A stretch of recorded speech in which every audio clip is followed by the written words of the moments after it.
W dzisiejszym odcinku chciałbym omówić ostatnią ze znanych lokacji, którą zamieszkiwał Adolf Hitler w Monachium. Mowa tu oczywiście o 9-pokojowym apartamencie przy Prinzregentenplatz 16. Hitler wprowadził się tu pod koniec roku 1929. Luksusowy apartament na drugim piętrze kamienicy składał się z 9 pokoi, 2 kuchni oraz 2 łazienek.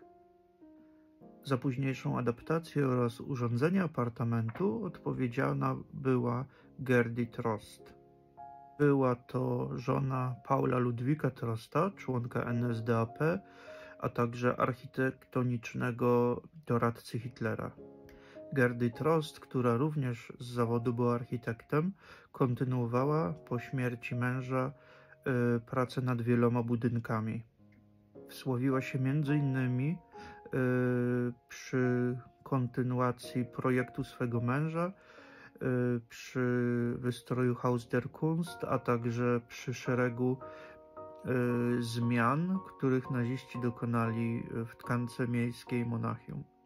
Odpowiedzialna była m.in. za nową aranżację Königsplatz w Monachium, za wystrój kancelarii Führera w Berlinie, a także przy wystroju Berghofu w Obelsalzbergu. Hitler wypełnił również ów apartament zebranymi przez siebie dziełami sztuki, m.in. popiersiem Wagnera, niemieckimi malarzami XIX-wiecznymi, a także klasykami niemieckimi. Samego Hitlera w roku 1929 nie było stać na wynajem tak obszernego apartamentu. Do wynajmu nowego mieszkania, co za tym idzie z widoczną zmianą statusu materialnego, namawiali Hitlera w związku z jego rosnącym znaczeniem na scenie bawarskiej, a także ogólnoniemieckiej przyjaciele Hitlera, m.in. Hugo Bruckmann. Hugo Bruckmann, wydawca, zwolennik nazistów, zdecydował się na sfinansowanie tego przedsięwzięcia, opłacenie zaległości czynszowych po to, aby Hitler mógł zająć to bardzo przestronne miejsce. Łączny roczny koszt najmu tego apartamentu to około 4200 marek. Po objęciu najwyższych funkcji w państwie Hitler sam przejął opłacanie owego apartamentu. Ostatecznie jednak cała kamienica znalazła się w posiadaniu NSDAP.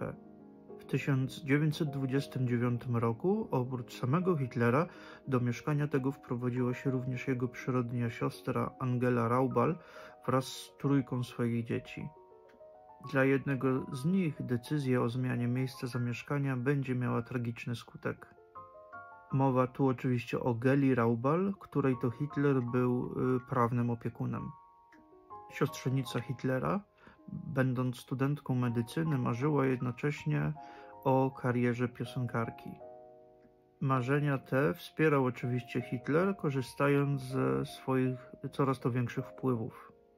Zarówno wówczas, jak i obecnie krążyło wiele plotek oraz spekulacji dotyczących relacji, które łączyły Hitlera z siostrzenicą.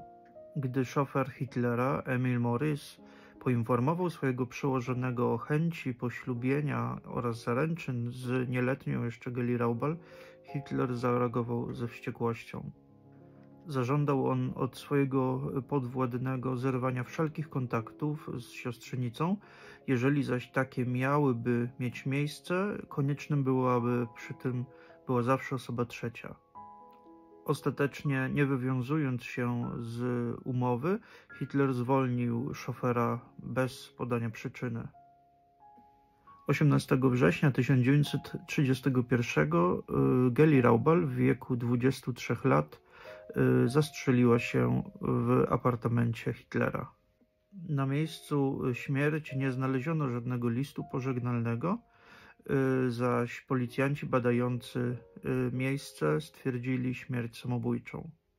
We wspomnieniach świadków zachowała się informacja na temat kłótni, która odbyła się między Hitlerem a Geli Raubal dzień przed jej śmiercią. Ostatecznie Geli Raubal została pochowana w Wiedniu 23 września 1931 roku.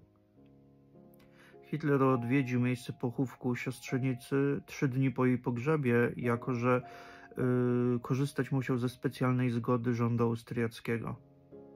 Hitler objęty był zakazem podróży do swojej ojczyzny, gdyż w 1923 roku po nieudanym puczu wydany został zakaz. Była to pierwsza z wizyt Hitlera w swojej dawnej ojczyźnie. Ostatecznie żaden z biografów Hitlera nie ustalił niczego wiążącego poza wspomnieniami ludzi, krążącymi plotkami oraz spekulacjami na temat relacji między Raubal a Hitlerem. Faktem natomiast jest, że śmierć Raubal była poważnym ciosem dla Hitlera. Po jej śmierci Hitler odizolował się od otoczenia, spędził kilka dni w domku nad Tegernsee w obecności swojego fotografa Hoffmana. Pokój Geli Raubal pozostał również nietknięty. We wspomnieniach świadków z epoki zachowały się informacje na temat tego, że każdorazowo w Wigilię Hitler spędzał jakiś czas w tym pomieszczeniu, pogrążając się w myślach, oddając zadumie. Oprócz wspomnianej tragedii, apartament przy Prinzregentenplatz 16 był również miejscem kilku spotkań na wysokim szczeblu międzynarodowym. Jako że w późniejszym okresie Monachium straciło na znaczeniu, jeżeli chodzi o siedzibę Hitlera na rzecz Berlina oraz Berghofu, wymienić tu należy dwa najważniejsze, które odbyły się właśnie w rzeczonym apartamencie. I tak w 1937 w mieszkaniu tym odbyło się spotkanie z włoskim dyktatorem, z Duce Benito Mussolinim. Spotkanie to miało na celu przekonanie Mussoliniego co do włączenia Austrii do Rzeszy. Wiązało się również z pogłębieniem współpracy między faszystowskimi Włochami a nazistowskimi Niemcami. Chodziło również o to, że obaj dyktatorzy nadal będą wspierać pucz generała Franco w Hiszpanii. W 1938 roku odbyło się kolejne spotkanie. Chodziło tutaj o spotkanie między brytyjskim premierem Nevillem Chamberlainem, a także Hitlerem. Spotkanie to miało miejsce w czasie kryzysu sudeckiego, kiedy to rozebrano de facto Czechosłowację, pozbawiając ją obszarów tzw. Sudetenlandu. Z tego to mieszkania w drogę powrotną do Anglii udał się Chamberlain samolotem, optymistycznie twierdząc, że tym razem przywiózł gwarancję pokoju dla naszych czasów. This morning I had another talk with the German Chancellor, Herr Hitler. And here is the paper which bears his name upon it as well as mine.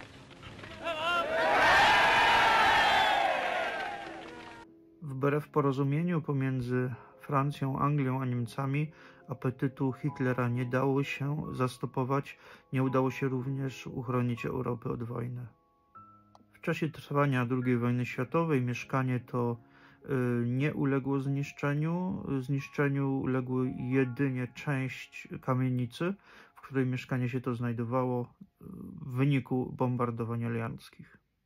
Po zajęciu Monachium przez wojska amerykańskie mieszkanie to stało się częścią sekcji amerykańskiej, kwaterą sekcji amerykańskiej. Następnie po usunięciu umeblowania z mieszkania, mieszkanie to stało się własnością bawarskiego Ministerstwa Finansów. Obecnie w mieszkaniu tym znajduje się komenda policji w Monachium. Mieszkanie to w związku z tym nie jest udostępnione do zwiedzania.